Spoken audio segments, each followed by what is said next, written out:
Students English सीखना बहुत ज़्यादा टफ लगता है कुछ स्टूडेंट्स को। तो अगर ये टफ लगता है तो इस वीडियो को देखने के बाद में मेरी गारंटी है आपको जो डिफिकल्टीज आ रही हैं वो नहीं आएंगी। जी हाँ दोस्तों, मैं हूं अजय सिंह और आज के इस वीडियो लेसन में आपको डे फर्स्ट सही में इंग्लिश सिखाने की शुरुआत कर रहा हूं। ये बेसिक इंग्लिश का डे फर्स्ट का वीडियो है। मैं आज आपको बताऊंगा कि आपको इंग्लिश सीखने की शुरुआत कैसे करनी है, साथ ही आपको बेसिक इंग्लिश पर बेस्ड कुछ ऐसे इंपॉर्टेंट टिप्स दूंगा जो कि आपकी इंग्लिश सीखने में बहुत ज्यादा मदद करेंगे। तो हम इस वीडियो को स्टार्ट करते हैं students, let's start the video.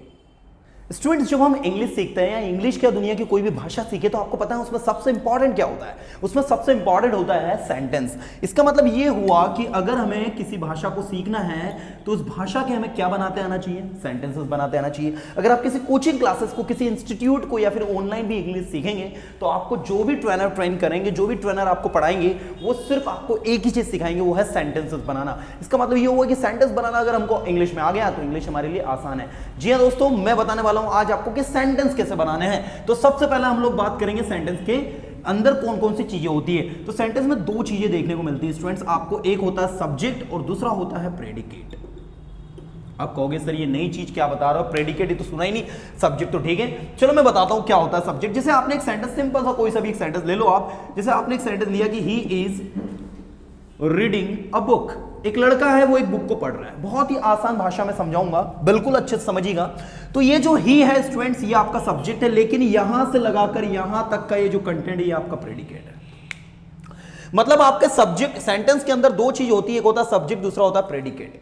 अब आप में से कुछ स्टूडेंट ये भी कहेंगे सर ये सेंटेंस तो सिंपल है। देखो सेंटेंस को समझें आप पहले। सेंटेंस जो होते हैं वो तीन प्रकार के होते हैं स्टूडेंट्स। पहला होता है आपका सिंपल सेंटेंस,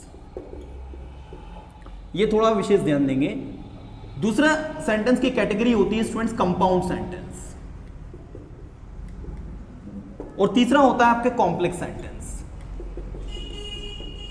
तो मैं जो आपको पढ़ा रहा हूं, मैं जो आपको बता रहा हूं वो बता रहा हूं सिंपल सेंटेंस। और सिंपल सेंटेंस के अंदर दो चीजें होती है, एक होता है सब्जेक्ट, दूसरा होता है प्रेडिकेट। सब्जेक्ट जो होते हैं स्टूडेंट्स ये समझिएगा ये दो प्रकार के होते हैं, एक होता है सिंगुलर नंबर और दूसरा होता है प्लूरल नंबर। ये विशेष ध्यान देना है आपको। एक होता है सिंगुलर नंबर, दूसरा होता है प्लूरल नंबर। और सब्जेक्ट कुछ भी हो सकता है स्टूडेंट, जरूरी नहीं कि सब्जेक्ट कोई पर्सन ही हो। जैसे देखो ये ही है तो ये एक पर्सन है, शी, इट, आई, दिस, ये सारे आपके सब्जेक्ट है। इवन एक वर्ब भी सब्जेक्ट हो सकता है। जैसे मैंने कहा रनिंग, आपको बता दूं रनिंग भी आपका सब्जेक्ट है। रनिंग, स्पीकिंग, टॉकिंग, कोई वर्ब भी आपका सब्जेक्ट हो सकता है। इसके अलावा दिस, दैट, ये सारे आपके क्या होते हैं? सब्जेक्ट्स होते हैं। प्लूरल सब्जेक्ट की बात करें तो हम लोग प्लूरल में यू, वी, दे, इसके अलावा दीज का प्लूरल बनता है स्टूडेंट्स दीज, दैट का प्लूरल बनता है दोज।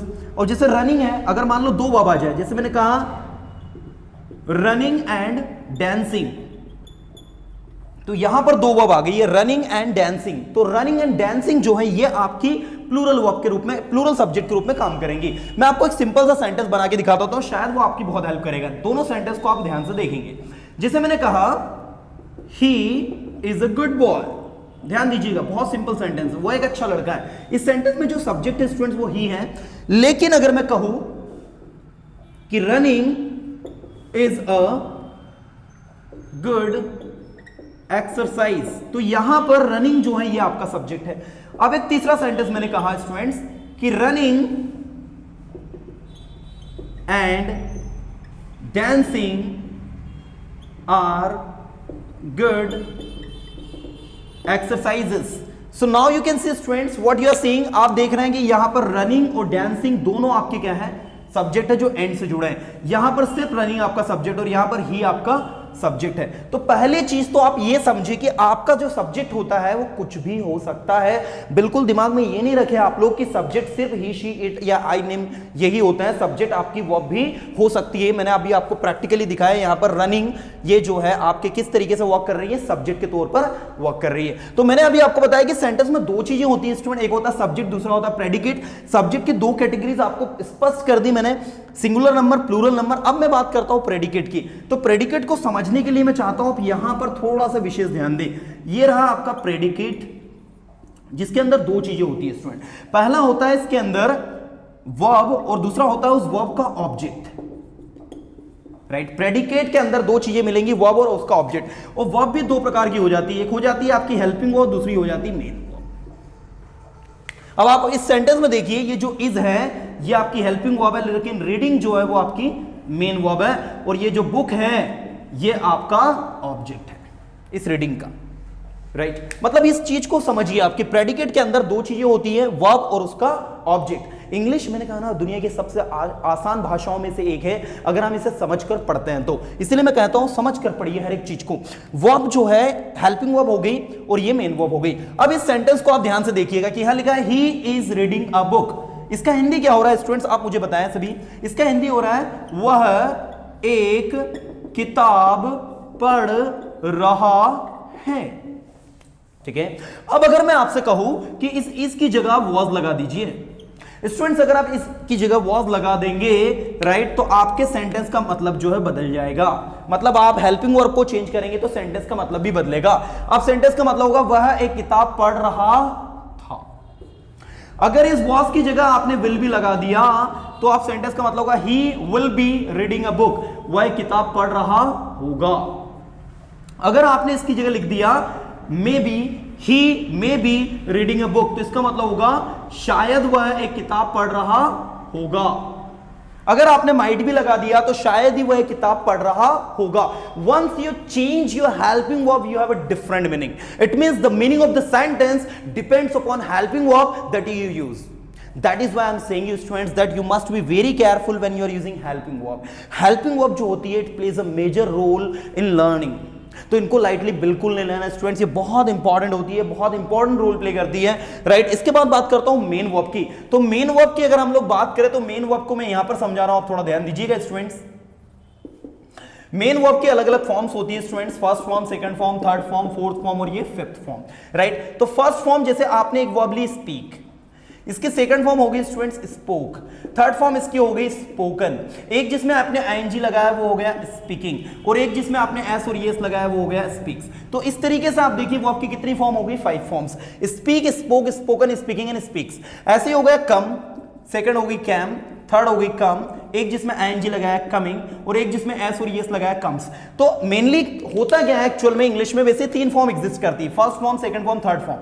ये जो फोर्थ फॉर्म होती है आईएनजी फॉर्म होती है, राइट, और ये फिफ्थ फॉर्म जो होती है इसमें हम एस और ईएस लगाते हैं। मेनली ये 3 फॉर्म ही इंग्लिश में होती है, याद रखना। लेकिन हम लोग क्या करते हैं स्टूडेंट्स को लैंग्वेज को सरल बनाने के लिए आईएनजी फॉर्म को फोर्थ नाम दे देते हैं और फिफ्थ वाला नाम जो है एस और ईएस को देते हैं, ताकि स्टूडेंट्स को लर्निंग में डिफिकल्टीज नहीं हो। याद रखिए स्टूडेंट्स, भाषा सरल है, बस उसको तरीके से लर्न किया जाए ना, तो तरीका सही होना चाहिए, पैटर्न सही होना चाहिए, वही हम लोग कोशिश कर रहे हैं सब करने की। अब आप देखिए यहां पर मैंने अभी आपको जो बताया वो बताया कि सेंटेंस के अंदर क्या क्या चीजें होती है। तो मेन वर्ब के 5 फॉर्म होते हैं। तो आप सबसे पहले तो अगर हमारे टेलीग्राम ग्रुप से नहीं जुड़े तो उससे जुड़ जाओ, क्योंकि उसके अंदर कम से कम मैंने 500 प्लस में वर्ब जो है सेंड कर दी है। उसके अंदर आपको खाना पीना, उठना बैठना, नहाना धोना, आना जाना, बात करना, उठाना फेंकना, समझना, रोना, हंसना, गाना, चिल्लाना, देखना, घूरना, एवरीथिंग आपको मिल जाएंगे वर्ब की पूरी 5 फॉर्म के साथ में। First form, second form, third form, fourth form, fifth form, सब कुछ डिटेल मिल जाएगा। तो वहां से देखो और वहां से अच्छे से लर्न करो आप। अब आप देखो मैं आपको लेकर चल रहा हूं कि नेक्स्ट क्या देखते हैं हम लोग। नेक्स्ट ये हो गया मेन वर्ब, हेल्पिंग वर्ब मैंने आपको समझाई दी। अब बात करते हैं हम लोग ऑब्जेक्ट की। तो उससे पहले हेल्पिंग वर्ब को आप उम्मीद करता हूं समझे होंगे। हेल्पिंग वर्ब आपके 3 टेंस में होती है स्टूडेंट। एक होता है प्रेजेंट टेंस, दूसरा होता है पास्ट टेंस और तीसरा होता है फ्यूचर टेंस। ठीक है, हम लोग इससे बाहर जा रहे हैं एरिया से, एनीवे थोड़ा समझेंगे आप लोग। प्रेजेंट टेंस में जो हेल्पिंग वर्ब आती है, जैसे आपने कहा इज एम आर, ये प्रेजेंट टेंस में आती है। पास्ट में क्या आता है, वॉज एंड वर, और फ्यूचर में विल बी। ये थोड़ा सा ध्यान देंगे आप, is am are, was were and will be. ऐसे ही प्रेजेंट में आता है हैज और हैव, पास्ट में क्या आता है हैड, और फ्यूचर में आता है आपका विल हैव। तो ये आपकी हेल्पिंग वर्ब से, ये थोड़ा सा आप ध्यान रखेंगे। जैसे प्रेजेंट में लगाया कैन, तो कैन का पास्ट क्या बनता है, कुड। फ्यूचर क्या बनता है students, will be able to. Present can, past could, future will be able to. Present is am are, past was and were, future will be. Present has have, past had, और future will have, shall have. तो आप लोग थोड़ा सा इसको इस तरीके से समझ के चले, आपके लिए चीजें लर्न करना काफी आसान हो जाएगा अगर आप इसको इस तरीके से लर्न कर रहे हैं तो। और लास्ट में होता है आपका ऑब्जेक्ट। ऑब्जेक्ट की तो बात ही नहीं करना है, ऑब्जेक्ट तो बहुत ही सरल है, क्योंकि जिस पर काम हो रहा है। जैसे मैंने कहा मैं एक पेन खरीद रहा हूं, तो ये पेन जो हो गया ये क्या हो गया आपका ऑब्जेक्ट हो गया। मैं एक पेन खरीद रहा हूं तो आप इंग्लिश में कहेंगे I am buying a pen. क्या कहोगे इंग्लिश में? I am buying a pen. Buy में आईएनजी लगेगा, बाइंग हो जाएगा। I am buying a pen, simple, right. तो इस तरीके से स्टूडेंट्स आपका ये वर्क करता है। उम्मीद करता हूं कि आपको समझ में आया होगा। अब मैं आपको बताने वाला हूं कि इनके सेंटेंसेस कैसे बनाते हैं। पूरे सेशन को केयरफुली देखिएगा। चलिए शुरू करते हैं। नाउ स्टूडेंट्स, अब आप बोर्ड पर देखिए, यहां पर मैंने टू बी और to have, specially that is called verb of to be and verb of to have को एक्सप्लेन कर रहा हूं। तो पहले आप समझिए टू बी होता क्या है। इंग्लिश में जो टू बी ग्रुप होता है ना स्टूडेंट्स, ये हेल्पिंग वर्ब का एक ग्रुप होता है जो प्रेजेंट में इज एम आर की तरह, पास्ट में वॉज वर की तरह और फ्यूचर में विल बी की तरह काम करता है। मतलब यही आपकी मेन वर्ब भी है। इसको आप हेल्पिंग वर्ब भी कंसीडर कर सकते हैं, मेन वर्ब भी कंसीडर कर सकते हैं, क्योंकि टू बी को जब आप डिफाइन करते हैं तो प्रेजेंट में इज एम आर हो जाता है, पास्ट में वॉज वर हो जाता है, फ्यूचर में विल बी हो जाता है। This is very much important. आप देख भी सकते हैं कि विल के साथ में बी लगा है। विल अगर आपकी हेल्पिंग वर्ब मान ले तो बी आपकी क्या हो जाती है स्टूडेंट्स? मेन वर्ब हो जाती है। तो ये बी वर्ब को हम लोग आज पढ़ रहे हैं। ऐसे ही हैव वर्ब को पढ़ेंगे हम। हैव वर्ब को भी तीनों टेंस में पढ़ेंगे हम, हैज यो, हैड और विल हैव, जिसमें ये रहेगा आपका प्रेजेंट टेंस, ये रहेगा आपका पास्ट टेंस और ये रहेगा आपका फ्यूचर टेंस। बहुत ही केयरफुली आप सुनिएगा। जैसे आपने कहा फॉर एग्जांपल, आप पहले सब्जेक्ट जो भी लिखना चाहें लिख लें, he, she, this, that, running, speaking, जो भी लिखना चाहे आप, टॉकिंग, है ना, टॉकिंग लिख लें, बातचीत, ठीक है। ये सारे आपके सब्जेक्ट्स हो गए। अब इनसे आपको सेंटेंसेस बनाना है। He is a good boy, वह एक अच्छा लड़का है, वह मेरा दोस्त है। ही इज माई फ्रेंड, वह मेरी दोस्त है। शी इज माई फ्रेंड, वह मेरी सिस्टर है। शी इज माई सिस्टर, वह मेरा भाई है। He is my brother, right. तो कुछ इस तरीके से आपका हो गया ही और शी। और मान लो आप इन दोनों को जोड़ दें कि वह और वह मेरे भाई बहन है, तो वह और वह क्या हो जाएगा? वे हो जाएगा। तो ये दोनों मिलकर आपका बन जाता है दे। तो आप इंग्लिश में कहोगे they are my brother and sister. वे दोनों बोलोगे, so they both are my brother and sister. वे दोनों मेरे भाई और बहन हैं। तो कुछ इस तरीके से आप इन्हें इंग्लिश में बनाओगे। तो स्टूडेंट्स, ये था आपका प्रेजेंट टेंस। पास्ट में जब आप इसे बनाते हैं तो आपने कहा वह बिजी था, ही वॉज बिजी। वह मार्केट में था, he was in market. In short, आपके जो ये सब्जेक्ट है, इन सब्जेक्ट के कुछ होने का या फिर कहीं होने का बोध हो, कुछ होने का, कहीं होने का, जितने भी सब्जेक्ट है। जैसे एक लड़की है, मैंने कहा वो एक डॉक्टर है। अब आपने मान लो ऐसा बोल दिया कि वो इंग्लिश सीख रही है, तो ही इज इसमें नहीं बनेगा, वो कॉन्टिन्यूअस टेंस में बनेगा। स्टूडेंट्स, उसमें मेन वर्ब आ रही है लर्निंग इंग्लिश, राइट। वो इसमें नहीं बनाना है। इसमें आपको क्या बोलना है कि वह इंग्लिश स्पीकर है, he is a English speaker. वह एक अच्छी लड़की है, she is a good girl. वो एक अच्छा लड़का है, he is a good boy. मतलब आपको इसमें ऐसे सेंटेंसेस लेना है जिनमें आपकी मेन वर्ब नहीं आ रही हो। Point to be noted. इनमें अगर आपको मेन वर्ब लगानी भी है तो आप टू लगाकर बाद में लगा सकते हैं, ऑब्जेक्ट के बाद में। जैसे आपने कहा यह एक पेन है लिखने के लिए, so this is a pen to write. लेकिन आप ये कभी नहीं कहोगे this is write pen like, ऐसा कुछ, वो गलत हो जाएगा। Point to be noted everyone. वह एक अच्छा लड़का है, he is a good boy. वह एक अच्छा लड़का था, he was a good boy. वह एक अच्छा लड़का होगा, he will be a good boy. तो है, था और होगा प्रेजेंट में जो कुछ भी है, पास्ट में जो कुछ भी था और फ्यूचर में जो कुछ भी होगा। This is very much important everyone. आप देख सकते कितना इजी है ये, राइट। उम्मीद करता हूं आपको समझ में आ रहा होगा। अब अगर आप इसे नेगेटिव करते हैं तो आपको कुछ नहीं करना होता। इस इज एम आर के बाद में नॉट लगा देना, वॉज वर के बाद में नॉट लगा देना, विल और बी के बीच में नॉट लगेगा। स्टूडेंट याद रखना, वह डॉक्टर नहीं है, he is not a doctor. वो डॉक्टर नहीं था, he was not a doctor. वो डॉक्टर नहीं होगा, he will not be a doctor. This is very much important, बहुत इंपॉर्टेंट है, बहुत सरल है, बहुत आसान है। अगर आप इसे इंटरोगेटिव बनाना चाहते हैं जिसमें सेंटेंस की शुरुआत होगी क्या से, तो आप इज एम आर को आगे लगाएंगे, फिर आएगा आपका सब्जेक्ट और फिर आएगा ऑब्जेक्ट। सेंटेंस की शुरुआत होगी क्या से। इसमें आप आगे किसको लेंगे स्टूडेंट्स? वॉज और वर को आप फिर लगाएंगे सब्जेक्ट, फिर आएगा ऑब्जेक्ट। सेंटेंस की शुरुआत होगी क्या से।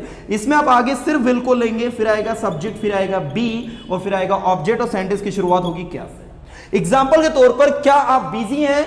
Are you busy? क्या आप कल बिजी थे? Were you busy yesterday? और क्या कल आप बिजी होंगे? Will you be busy tomorrow? अब देखो, tomorrow आने वाला कल, yesterday बीता हुआ कल। क्या कल आप बिजी थे? इसका मतलब क्या हुआ? हम पास्ट की बात कर रहे हैं। क्या कल आप बिजी होंगे? इसका मतलब क्या हो रहा है? फ्यूचर की बात कर रहे हैं। तो इसमें yesterday, इसमें आपका टुमारो लगेगा। अब इस तरीके से आप देखिए कितना आसान हो गया है ये। ऐसे ही हम लोग टू हैव वर्ब की बात करते हैं। टू हैव वर्ब में जो भी चीज कर्ता के पास है, जो भी चीज कर्ता के पास थी और जो भी चीज कर्ता के पास होगी, राइट तो ऐसी सिचुएशन में हम लोग इनको यूज करते हैं। जैसे आपने कहा मेरे पास समय है, तो आप इंग्लिश में कहेंगे आई हैव टाइम। मेरे पास कार है, आई हैव अ कार। मेरे पास बाइक है, आई हैव अ बाइक। उसके पास बाइक है, उसके मतलब ही या शी की बात हो रही है। मैं लिख देता हूं कहां हैज लगाना, कहां हैव लगाना। अक्सर स्टूडेंट क्वेश्चन करता है सर इनमें बड़ा कंफ्यूजन होता है, तो ही के साथ में, शी के साथ में, इट के साथ में आपको हैज लगाना है, और आई के साथ में, यू के साथ में, वी के साथ में, दे के साथ में आपको हैव लगाना है। This is very much important everyone, बिल्कुल इसको अच्छे से याद रखेंगे आप लोग। तो मैंने कहा उसके पास मतलब ही के पास, अगर लड़की है तो शी हैज अ कार। उसके पास कैमरा है, शी हैज अ कैमरा। लड़का है तो ही हैज अ कैमरा। और जब इसे आप नेगेटिव करते हैं स्टूडेंट्स, तो इसमें लगता है do not oblique does not plus have plus object, right. This is very much important. आप इसे जब नेगेटिव करते हैं तो इसमें डू नॉट को शॉर्ट में डोंट भी कहते हैं हम लोग, और डज नॉट को शॉर्ट में हम लोग डजंट भी कहते हैं, तो आप ये भी लिख सकते हैं। दूसरी चीज आप इसे डायरेक्ट नो लगाकर भी नेगेटिव कर सकते हैं। जैसे आपने कहा मेरे पास टाइम है, आई हैव टाइम। मेरे पास टाइम नहीं है मतलब आई हैव नो टाइम। आप डायरेक्ट भी कह सकते हैं आई हैव नो टाइम, या फिर आप कह सकते हैं आई डोंट हैव टाइम, या फिर I do not have time, I do not have time. Got it. ऐसे आपने कहा रोहन के पास एक कार है, Rohan has a car. Rohan के पास कार नहीं है, रोहन हैज नो कार, या फिर Rohan does not have a car, या फिर Rohan doesn't have a car. That's very easy, right. The next we have Rohan के पास एक कार थी। We are talking about past, so Rohan had a car. Rohan के पास कार नहीं थी, रोहन हैड नो कार, या फिर आप इसमें सिंपल पास्ट की तरह डिड नॉट लगा देंगे, और डिड नॉट के बाद में आ जाएगा आपका हैव प्लस ऑब्जेक्ट। रोहन के पास कार नहीं थी तो Rohan did not have a car, या फिर आप कहेंगे Rohan had no car. Future में रोहन के पास कार होगी, Rohan will have a car. Rohan के पास कार नहीं होगी, Rohan will not have a car. This is negative. अगर आप इसे इंटरगेटिव बनाएंगे स्टूडेंट्स, तो इसमें आगे आएगा डू और डज, इसमें आगे आएगा डिड, और इसमें आगे आएगा विल। क्या आपके पास समय है? Do you have time? क्या आपके पास समय था कल? Did you have time yesterday? और क्या कल आपके पास समय होगा? Will you have time tomorrow? That's very easy. Tell me students how easy they are. क्या आपको लगता है टफ है? क्या आप मानते हैं कि इनको लर्न करना टफ है? मैं कहूंगा बिल्कुल नहीं टफ है। अगर आप समझ के लर्न कर रहे हैं तो things are very easy to learn, right. उम्मीद करता हूं डियर स्टूडेंट्स कि इस फर्स्ट डे के वीडियो में मैंने आपकी थोड़ी सी हेल्प करी होगी इंग्लिश आपको सिखाने में। अगर वीडियो अच्छा लगा फटाफट लाइक करके अपने फ्रेंड सर्कल के साथ में शेयर कर दो, ताकि ज्यादा से ज्यादा लोग इसको फायदा उठा सके। फर्स्ट डे का है, इसका सेकंड डे का वीडियो बहुत जल्दी आपके लिए अपलोड करूंगा, जिसमें बताऊंगा कि इसके बाद सीखने के बाद में क्या सीखना है और कैसे अपने आपको इंप्रूव करना है। उम्मीद करता हूं डियर स्टूडेंट्स वीडियो अच्छा लगा है, फटाफट लाइक करो, वीडियो को शेयर करो। थैंक यू सो मच, बने रहो और कमेंट करके मुझे बताओ कि वीडियो कैसा लगा। बिल्कुल कमेंट करके मुझे बताओ, कमेंट को रीड करूंगा मैं पर्सनली। अगर कमेंट अच्छा लगा तो रिप्लाई भी करूंगा। ठीक है दोस्तों, मिलता हूं नेक्स्ट वीडियो में। Tata bye, have a good day.